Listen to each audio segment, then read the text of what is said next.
Alors moi j'ai appris ma séropositivité donc en 1992. J'étais souffrant depuis quelque temps de problèmes de bronchite à répétition, une grande fatigue et un amaigrissement assez important. Et donc automatiquement, un jeune médecin qui venait de s'installer dans le quartier m'a quand même posé la question, il m'a dit mais, par rapport à ma situation sexuelle, quoi. Et puis aussi, est-ce que je me protégeais dans la vie de tous les jours. Il m'annonce deux résultats en fin de compte. Le premier, ça a été donc la séropositivité au VIH, mais que j'ai complètement occulté. Et la seconde, c'était le résultat de l'hépatite. Bon, et bizarrement, l'hépatite m'a fait plus peur que le VIH, parce que le VIH, je sais pas, ça m'a complètement traversé l'esprit. Peut-être le stress, la crainte, je sais pas. Et c'est en sortant que j'ai eu l'effet qui se coule, enfin ce que j'appelle l'effet qui se coule, c'est-à-dire, grosso modo, j'ai eu l'impression que tout s'arrêtait autour de moi à partir du moment où j'ai mis le pied dans la rue. Un peu comme dans les films où on est totalement immobile, transparent, puis autour il y a la vie qui continue à bouger à toute allure. Et ben voilà, j'étais là.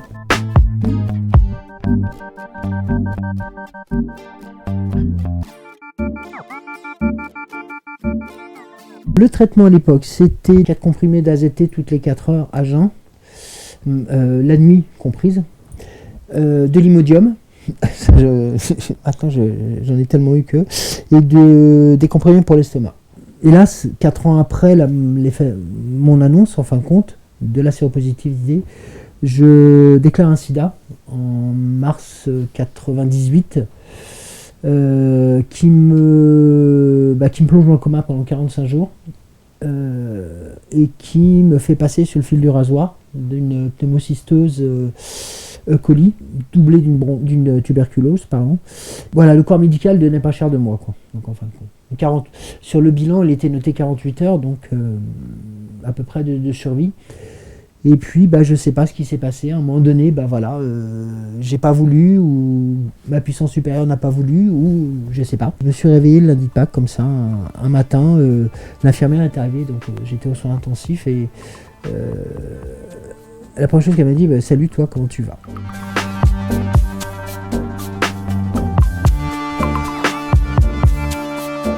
Ce qui est un peu compliqué dans le VIH, c'est que, notamment, ça entraîne le vieillissement du corps humain, donc avec des pathologies qui vont avec. Ça a commencé par l'asthme, ça a commencé ensuite par les problèmes de vessie.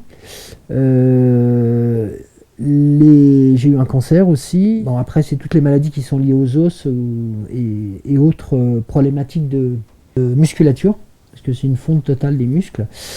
Et donc, automatiquement, le temps avançant, on vieillit beaucoup plus vite. Moi, c'est mon médecin traitant qui, la dernière fois, m'a dit, mais là, j'ai 57 ans, bientôt 58, mon corps à l'intérieur, c'est proche de quelqu'un de 80, quoi. Vivre actuellement avec le VIH, c'est plus du tout comme dans les années torrides ou les années que nous avons traversées qui sont difficiles. On est arrivé à un allègement très important des médications.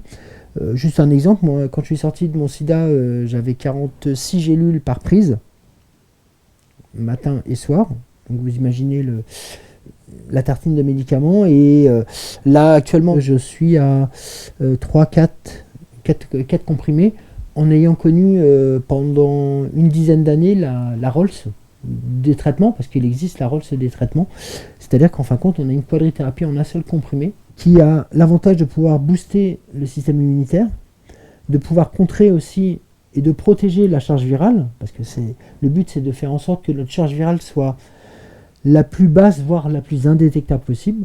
C'est aussi pour faire en sorte d'améliorer le quotidien des patients et d'avoir moins d'effets secondaires. On va pas en revenir à ce qu'on a vécu dans les années 80, mais quelquefois il y avait des gestes qui étaient assez violents, des gestes de refus, de rejet, qui étaient quand même assez difficiles. Surtout dans l'intime, quand on essaie d'habiller quelqu'un, qu'on mette 3 paires de gants ou qu'on en mette qu'un, ça ne change rien.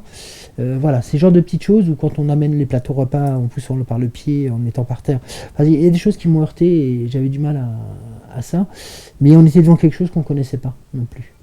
J'espère qu'on n'aura pas ces nouvelles années noires comme on a pu les connaître. Mais je pense qu'il y a encore beaucoup de travail à faire dans la mentalité des personnes, en disant que tout simplement le VIH, la séropositivité ou la contamination, on ne l'attrape pas en buvant dans un verre d'une personne séropo, en utilisant les toilettes d'une personne séropo, ou en utilisant une brosse à dents. Non, c'est le VIH, il ne passe que par le sexe, que par les liquides corporels. Voilà, c'est ce message-là qui est le plus important. Il y a toujours des idées reçues. Il y a toujours ce spectre du VIH comme un virus sale. Voilà. Je pense qu'à un moment donné, il faudrait peut-être, c'est une idée, on est peut-être proche aussi de la fin du VIH aussi, je sais pas, mais ça serait peut-être bien de remettre un coup de collier sur cette information qu'on faisait aux jeunes, non pas de les barber, mais de leur expliquer ce que c'est de vivre avec un virus.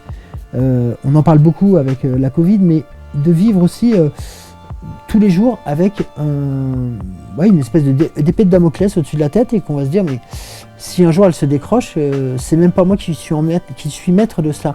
Et c'est là que c'est compliqué. Et je pense qu'en utilisant on a utilisé pas mal de choses, des ateliers, des choses comme ça, on les faisait participer à beaucoup de choses, les gamins s'intéressent à ça. Ils ont besoin, moi je sais que j'ai des ados, quand je suis sur des stands ou des choses comme ça, les ados, ils viennent chercher l'information.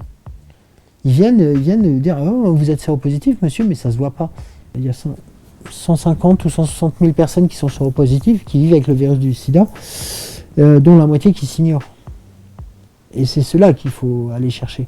C'est cela qu'il faut aussi, par le biais de nos témoignages, en disant, mais écoutez, même si vous apprenez que vous êtes séropositif, la vie n'est pas finie. Derrière, il y a tellement de choses qui peuvent se remettre en place, ou continuer comme à l'identique.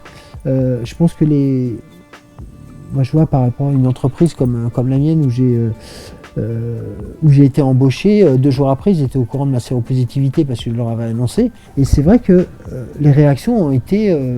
il n'y a pas eu de réaction, quoi. Tout comme beaucoup de choses, et il faut que ça évolue.